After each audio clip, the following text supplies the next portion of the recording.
Hi friends, welcome to SK notions. இன்றைக்கி நம்ம என்ன பார்க்க போகிறோன்னா, ரொம்பவே ஹெல்த்தியான கேக்கு வீட்லேயே எப்படி ஈஸியாக பண்ணலான்னு பார்க்கலாம். கேக் மாவு ரெடி பண்ணுறதுக்கு முன்னாடி ஒரு இட்லி பாத்திரத்தில் ஒரே ஒரு இட்லி பிளேட்டை வச்சுட்டு மூடிட்டு லோ ஃப்ளேமில் ஸ்டவ் ஆன் பண்ணி விட்டுடலாம். அதுக்கப்புறம் நம்ம கேக்கான மாவு ரெடி பண்ணிக்கலாம். இந்த கேக் செய்யறதுக்கு பார்த்திங்கன்னா, நான் இன்றைக்கி 4 சின்ன வாழைப்பழம் எடுத்து வச்சுருக்கேன். பெரிய வாழைப்பழமாக இருந்தால் 2 எடுத்துக்கோங்க. இப்போ இந்த வாழைப்பழத்தோட தோலை நீக்கிட்டு இதை சின்ன சின்ன பீசஸாக கட் பண்ணி நம்ம மிக்ஸி ஜாரில் சேர்த்துக்கலாம். இப்போ இந்த 4 வாழைப்பழமும் கட் பண்ணி சேர்த்துட்டு உங்களுக்கு காட்டுறேன் பாருங்கள். அடுத்து இதோட அரை கப் அளவுக்கு சர்க்கரை சேர்த்துக்கோங்க. எந்த கப்பில் நீங்கள் கோதுமை மாவு அளக்க போகிறீங்களோ அதே கப்பில் அரை கப் அளவுக்கு சேர்த்துக்கோங்க. இப்போ இதை நம்ம அரைச்சி எடுத்துகிட்டு வந்துடலாம். இப்போ வாழைப்பழமும் சர்க்கரையும் சேர்த்து நல்லா அடித்தாச்சு. அடுத்து இதோட 1 கப் அளவுக்கு சலிச்ச கோதுமை மாவு சேர்த்துக்கிறேன். கோதுமை மாவை சலிச்சிட்டு சேர்த்துக்கோங்க, அப்போ தான் கட்டிகளோ பூச்சிகளோ இல்லாமல் இருக்கும். அடுத்து இதோட 1/4 கப் அளவுக்கு ரீஃபைண்ட் ஆயில் சேர்த்துக்கலாம். இதில் கடலை எண்ணெயோ இல்லாட்டி தேங்காய் எண்ணெயோ சேர்க்க வேண்டாம். சப்போஸ் நீங்கள் அது சேர்த்திங்கன்னா அதோட ஃப்ளேவர் தான் இருக்கும். அடுத்து இதோட அரை டீஸ்பூன் அளவுக்கு சமையல் சோடா சேர்த்துக்கிறேன், அதாவது பேக்கிங் சோடா. இப்போ இதை திரும்பவும் நம்ம ஓட்டி எடுத்தாச்சு. கூடவே இதோட 1/4 கப் அளவுக்கு பால் சேர்த்து ஒரு தடவை அடித்து எடுத்துகிட்டு வந்துடலாம். வாசனைக்காக நான் இன்றைக்கி கொஞ்சமாக வெண்ணிலா எசன்ஸ் சேர்த்துக்கிறேன். உங்ககிட்ட வெண்ணிலா எசன்ஸ் இல்லாட்டி ஏலக்காய் தூள் ஒரு அரை ஸ்பூன் அளவுக்கு சேர்த்துக்கோங்க. இப்போ இதை நம்ம அடித்து எடுத்துக்கலாம். மாவு பார்த்திங்கன்னா நமக்கு சூப்பராக ரெடி ஆகிடுச்சு. பாருங்கள், இந்த பக்குவத்தில் இருக்கிற மாதிரி பார்த்துக்கோங்க. இதில் நம்ம முட்டையோ பேக்கிங் பவுடரோ எதுவுமே சேர்க்க போகிறது இல்லை. வாழைப்பழம் சேர்த்துக்கிறதுனால நமக்கு இந்த கேக் நல்ல கலராகவும் இருக்கும், அதே சமயம் நல்ல சாஃப்டாகவும் இருக்கும். நீங்கள் கோதுமை மாவுக்கு பதிலாக மைதா மாவு கூட சேர்த்துக்கிறதா சேர்த்துக்கலாம்.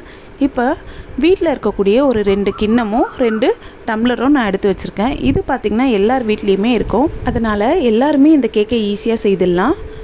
மாவு இந்த கிண்ணத்துலேயும் இந்த கிளாஸ்லேயும் விடுறதுக்கு முன்னாடி நல்லா எண்ணெய் அப்ளை பண்ணி விட்டுக்கோங்க, அப்போ தான் கேக் ஒட்டாமல் வரும். இப்போ இந்த மாதிரி மாவு விடும்போது ஒவ்வொரு பாத்திரத்துலேயுமே பாதி அளவுக்கு மட்டும் நம்ம சேர்த்துக்கிட்டா போதும். 3/4 அளவுக்கு வந்தால் கூட மாவு வெந்து வரும்போது பொங்கி வழிஞ்சிடும். அதனால் அரை பங்கு அளவுக்கு மாவு சேர்த்துக்கோங்க.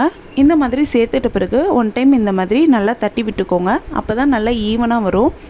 இப்போ இந்த தட்டி விட்ட மாவை நம்ம ஏற்கனவே சூடு பண்ணி வச்சுருக்க இட்லி பாத்திரத்தில் சேர்த்துடலாம். இட்லி பாத்திரத்தில் அடியில் உப்போ இல்லாட்டி இட்லி பாத்திரத்துக்கு மேலே தண்ணியோ எண்ணெயோ நான் எதுவுமே சேர்க்கலை. இப்போ இந்த மாவை இந்த மாதிரி செட் பண்ணிடலாம். செட் பண்ணிவிட்டு இட்லி பாத்திரத்தோட மூடியை மூடிட்டு நம்ம இதை லோ ஃப்ளேமில் வச்சு 30 நிமிஷம் வேக வச்சு எடுத்துக்கலாம். இப்போ 30 நிமிஷம் ஆகிடுச்சு. பாருங்கள், நம்மளோட கேக் சூப்பராக ரெடி ஆகிடுச்சு. இப்போ நம்ம ஸ்டவ் ஆஃப் பண்ணிவிட்டு இதை வெளியில் எடுத்து வச்சிடலாம். இப்போ இட்லி குக்கர்லேருந்து கேக்லாம் எடுத்து வெளியில் வச்சாச்சு. இது நல்லா ஆறிட்ட பிறகு இந்த டம்ளர்லேருந்தும் இந்த பவுல்லேருந்தும் நம்ம கேக்கை எடுத்துடலாம். எடுக்கிறதுக்கு முன்னாடி பார்த்தீங்கன்னா 1 டைம் வெந்துருச்சான்ட்டும் நான் உங்களுக்கு காட்டுறேன் பாருங்கள். ஒருவேளை நீங்கள் டவுட் இருந்ததுன்னா ஒரு கத்தியாலேயோ இல்லாட்டி டூத் பிக்காலேயோ குத்தி எடுத்திங்கன்னா கத்திலையும் டூத் பிக்லேயும் மாவு ஒட்டாமல் வரணும். எடுக்கிறதுக்கு பார்த்திங்கன்னா கிளாஸோட ஓரங்களில் இந்த மாதிரி கத்தி வச்சு கீறி விட்டாலே போதும், ஈஸியாக நமக்கு ரிமூவ் ஆகிடும். இதே மாதிரி மற்றதையும் நம்ம ரிமூவ் பண்ணிக்கலாம். பாருங்கள், இந்த மாதிரி கத்தியால் ஓரங்களில் குத்தி விட்டுக்கலாம். ஒரு தட்டு தட்டினாலே போதும், அழகாக கேக் கிளாஸ்லேருந்து ரிமூவ் ஆகி வந்துடும். ஒருவேளை பவுலில் எடுக்கிறதுக்கு உங்களுக்கு கஷ்டமாக இருந்துச்சுன்னா அதே மாதிரி தான் கத்தியால் ஓரங்களை நீக்கி விட்டுட்டு இந்த மாதிரி லைட்டாக ஒரு ஓரத்தை தூக்கி விட்டாலே போதும், ஈஸியாக நமக்கு கேக் வந்துடும். பாருங்கள் எந்த அளவுக்கு சாஃப்டாக இருக்குன்ட்டு. இப்போ நான் இந்த கேக்கை உங்களுக்கு கட் பண்ணி காட்டுறேன் பாருங்கள்.